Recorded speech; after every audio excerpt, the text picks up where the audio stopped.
Hello everyone. First open your Telegram. On the top, tap on search icon.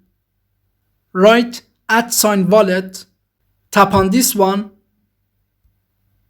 Tap on start. Tap on open wallet. Tap on I agree. Tap on continue. Tap on let's go. As you see, we launch our wallet and in the bottom, wallet icon added. Now you can send your money, add crypto, use exchange, P2P market. For example, with add crypto, you can buy crypto. You can use bank card. You can choose your asset, for example, Toncoin or dollar.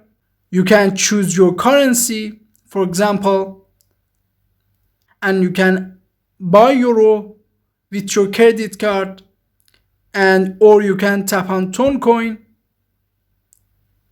You can buy Toncoin or Notcoin or Bitcoin.